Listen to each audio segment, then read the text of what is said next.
नमस्कार. आजपर्यंत आपण अनेक वेळा गांधीवादी तत्वाने आम्ही आंदोलन केलेलं आहे. त्याच्या अगोदर कधी कुठला कारखाना बंद करण्याच्या वगैरे आज धमकी दिली नाही, हे केलेलं पण नाही अजून तरी करावं लागतंय. तेच आजपर्यंत नाही. तर परिस्थिती अशी आहे बरं का, पायाखाली आग आमचे का असे डोके थंड आणि आमच्या एवढ्या साध्या मागण्या मागून तुम्ही आम्हाला समजता काय शंड म्हणजे हाडगा. तर आम्ही आज ही शेवटची आमची साधी बैठक आहे. तर ह्याच्या पुढे नंतर साहेब आम्ही आज वाटतोय घरचं जेवण असं काहीतरी आहे आमचं नियोजन, घरचं जेवण.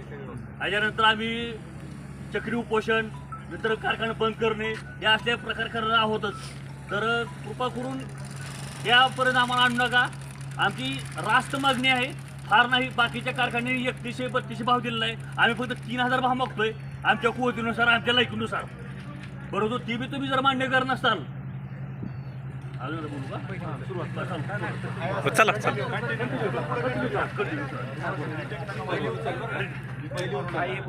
नमस्कार.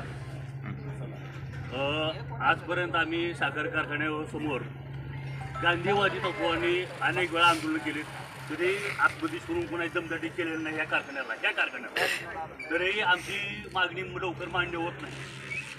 मला असं म्हणायचं, पायाखाली आग आमचे डोके थंड का? अरे आम्ही एवढ्या साध्या मागण्या करूनही आमच्या मागण्या मान्य होत नाही. तुम्ही आम्हाला समजता काय शंड, असं मला यांना विचारायचं आहे. आणि इथून पुढं ही आमची शेवटची अशी साधी बैठक ही शेवटची आहे. जर आम्हाला रास्त आमचा भाव, योग्य भाव म्हणजे कमीत कमी 3000 रुपये भाव द्यावा अशी आमची मागणी आहे.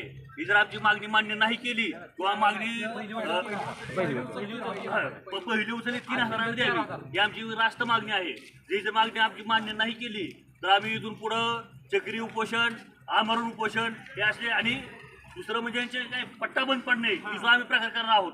तर कृपा करून पुढचे वाद वाढू नये म्हणून आमची ही रास्त मागणी मान्य करावी, एवढंच बाकी काय.